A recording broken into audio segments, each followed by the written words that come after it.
ನರೇಂದ್ರ ಮೋದಿಯವರು prime minister ಅಂತ ನರೇಂದ್ರ ಮೋದಿ ಭಾಳ ಸ್ಪಷ್ಟವಾಗಿ ಹೇಳ್ತಾರೆ, ತಂತ್ರಜ್ಞಾನವನ್ನು ನಾವು ಸಾಧ್ಯವಾದಷ್ಟು ಅತಿ ಹೆಚ್ಚಾಗಿ ಬಳಸ್ಕೋಬೇಕು ಅಂತ.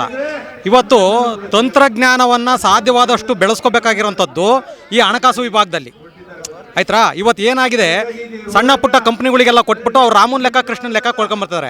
ಇವತ್ತೇನಾಗುತ್ತೆ, ಒಬ್ಬ ಆಧಾರ್ ಕಾರ್ಡ್ ಕೊಟ್ಟರೆ ಸಾಕು, ಒಂದು ಪ್ಯಾನ್ ಕಾರ್ಡ್ ಕೊಟ್ಟರೆ ಸಾಕು, ಅವನಿಗೆ ಲೋನ್ ಕೊಟ್ಟಂಥ ಕೆಲಸಗಳು ಮಾಡಿದ್ದಾವೆ. ನೆಲೆಸಿದ ಮೇಲೆ ಅದನ್ನು ಆ ರೀತಿಯಾಗಿ ರಾಮನ್ ಲೆಕ್ಕದಲ್ಲೇ ನಡೆಸ್ಕೊಂಡು ಹೋಗಬೇಕು, ಬೇರೆ ರೂಲ್ಸ್ ಪ್ರಕಾರ ನಡೆಸ್ಕೊಂಡು ಹೋಗಬೇಕು. ಇದೇನಾಗ್ತಾ ಇದೆ ಅಂತ ಹೇಳಿದರೆ, ಇವತ್ತು ನಿನಗೆ ಲೋನ್ ಕೊಟ್ಟಿದ್ದೀವಿ ಅಂತ ಹೇಳಿದ್ರೆ ನಿನ್ನ ಫೋನ್ ನಂಬರ್ ಇರುತ್ತಲ್ಲ, ಫೋನ್ ನಂಬರ್ಗಳಲ್ಲಿ ಎಷ್ಟು ನಂಬರ್ಗಳಿದಾವೋ ಅವನ್ನೆಲ್ಲ ಟ್ರ್ಯಾಕ್ ಮಾಡಿ ಅವ್ರಿಗೆ ಬಾರೆ ಮೆಸೇಜ್ ಮಾಡ್ತಾರೆ. ಇವರು ಲೋನ್ ತಗೊಂಡಿದ್ದಾರೆ, ಇವರು ಎಲ್ಲಿದ್ದಾರೆ, ನಮಗೆ ಸಿಕ್ಕ ಇಲ್ಲ, ಲೋನ್ ಕಟ್ಟಿಲ್ಲ, ನಿಮಗಿದೆಯಾ, ಹಾಗೆ ಹೇಗೆ ಅಂತ ಟ್ರ್ಯಾಕ್ ಮಾಡ್ಕೊಂಡು ಅವ್ರಿಗೆ ಸಂಬಂಧಿಕರಿಗೆ ಬೇರೆ ಹಿಂಸೆ ಕೊಡೋ ಅಂಥದ್ದು. ಈ ರೀತಿಯಾದಂಥ ನಡೆದುಬಿಟ್ಟು ಇವತ್ತೇನಾಗಿದೆ, 148ಕ್ಕೂ ಹೆಚ್ಚು ಜನ ಸತ್ತೋಗ್ತಾ ಇರೋದು. ಇವತ್ತು ನಮ್ಮ ತಂತ್ರಜ್ಞಾನ ಯಾವ ಲೆವೆಲ್ಲಿಗೆ ಹೋಗಿದೆ ಅನ್ನೋದನ್ನು ಇದನ್ನು ನೋಡಿದ್ರೆ ಅರ್ಥ ಆಗುತ್ತೆ.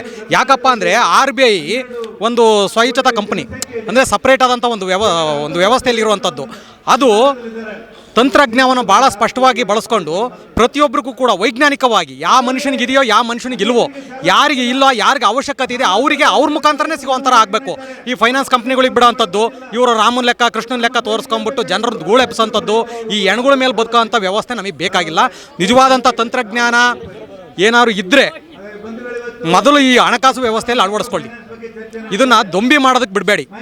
ಆ ವ್ಯವಸ್ಥೆ ನೀವು ಮಾಡಬೇಕಾಗಿದೆ, ಜನಸಾಮಾನ್ಯರಾದನ್ನು ನಾನು ಮಾಡೋದಕ್ಕಾಗಲ್ಲ. ಇದನ್ನು ಮೊದಲು ಪ್ರೈಮ್ ಮಿನಿಸ್ಟರ್ ಆದಂಥವ್ರು, ಹಣಕಾಸು ಸಚಿವರಾಗಿರುವಂಥವ್ರು, ರಾಜ್ಯ ಸರ್ಕಾರದಲ್ಲಿ ಇಚ್ಛಾಶಕ್ತಿ ಇರುವಂಥವ್ರು, ಜನನಾಯಕರುಗಳು ಇದನ್ನು ಫಸ್ಟು ಧ್ವನಿ ಎತ್ತಬೇಕಾದಂಥ ಅವಶ್ಯಕತೆ ಇದೆ. ಇದ್ರ ಬಗ್ಗೆ ಮಾಹಿತಿ ತಗೊಂಡು ನಮ್ಮ ಜನಸಾಮಾನ್ಯರ ಅಳಲನ್ನು ನೀಗಿಸ್ಬೇಕು. ಅದನ್ನು ಬಿಟ್ಬಿಟ್ಟು ಇವತ್ತು ನೋಡ್ತಾ ಇದ್ದೀವಿ, ಈ ತಾಯಿ ಬಂದು ಒಬ್ಬರು ಹೇಳಿದ್ರು, ನನ್ನ ಮಾಂಗಲ್ಯನೂ ಕೂಡ ಅಡೆ ಇಟ್ಬಿಟ್ಟಿದ್ದೀನಿ ಸರ್ ಅಂತ, ಆ ಲೆವೆಲಿಗೆ ಕಿರುಕುಳ ಕೊಡ್ತಾರೆ ಅಂತ. ಇವ್ರು ಯಾರು ಶೋಕಿಗೋಸ್ಕರ ಯಾರು ಏನೋ ಲೋನ್ಗಳು ತೆಗ್ದಾರಲ್ಲ, ನಾವು ಕಾರಲ್ಲಿ ಓಡಾಡಬೇಕು, ನಾವು 5 ಸ್ಟಾರ್ ಹೋಟ್ಲಲ್ಲಿ ಇರಬೇಕು ಅಂತ ತೆಗ್ದಾರಲ್ಲ, ಅಥವಾ ಯಾವುದೋ ನಿಗಮ ಮಂಡಿಗಳಿಗೆ ಯಾವುದೋ ರೋಡ್ಗಳು ಕಾಂಟ್ರಾಕ್ಟ್ ಮಾಡ್ಕೊಂಡು ಲೂಟಿ ಹೊಡೆದು ತಿನ್ಕೊಂಡು ಬದುಕಿರೋರಲ್ಲ. ಜನಸಾಮಾನ್ಯರು ಮೌಲ್ಯಗಳು ನಿಲ್ಲಿಸ್ಕೊಂಡಿರೋಂಥ, ನಮ್ಮ ಸಂಸ್ಕಾರದ ಮೌಲ್ಯಗಳು ಇಟ್ಕೊಂಡು ಅದನ್ನು ಎನ್ಕ್ಯಾಶ್ ಮಾಡ್ಕೊಂಡು ಬದುಕುವಂಥ ಕಂಪ್ನಿಗಳು ಉಟ್ಕೊಂಡ್ಬಿಟ್ಟಿದ್ದಾವೆ ಇವತ್ತು. ಆ ಕಂಪ್ನಿಗಳಿಗೆ ಕಡಿವಾಣ ಹಾಕಬೇಕು ಅನ್ನೋದಾದರೆ ತಂತ್ರಜ್ಞಾನ ಏನಿದೆಯೋ ಹಣಕಾಸು ಲೆವೆಲಲ್ಲಿ ಅತಿ ಹೆಚ್ಚಾಗಿ ಬರಬೇಕು, ಲೀಗಲಿ ಬರಬೇಕು. ಲೀಗಲಿ ಬಂದು ನೇರವಾಗಿ ಕೇಂದ್ರ ಸರ್ಕಾರ ಇರ್ಬೋದು, ರಾಜ್ಯ ಸರ್ಕಾರ ಇರ್ಬೋದು, ನೇರವಾಗಿ ಸರ್ಕಾರದ ಕಡೆಯಿಂದಲೇ ಇವರಿಗೆ ಹಣಕಾಸನ್ನು ಕೊಡಬೇಕಾದಂಥ ಮಾಹಿತಿ ಕೊಡಬೇಕು, ಅದ್ರ ಬಗ್ಗೆ ಮಾಹಿತಿ ಕೊಡಬೇಕು. ಅದು ಬಿಟ್ಟು ಫೈನಾನ್ಸ್ಗಳಿಗೆ ದಂಧೆ ಮಾಡೋಕ್ಕೆ ಬಿಡೋ ಅಂಥದ್ದನ್ನು ನಿಜವಾದಂಥ ಪ್ರಜಾಪ್ರಭುತ್ವ ಅನ್ನಲ್ಲ, ಇದನ್ನು ತಲೆ ಹಿಡುಕರ ಪ್ರಭುತ್ವ ಅಂತ ಹೇಳ್ತಾರೆ. ಈಗ ನಾವು ಬದುಕ್ತಿರೋದು ಅಂಥ ವ್ಯವಸ್ಥೆಯಲ್ಲಿ.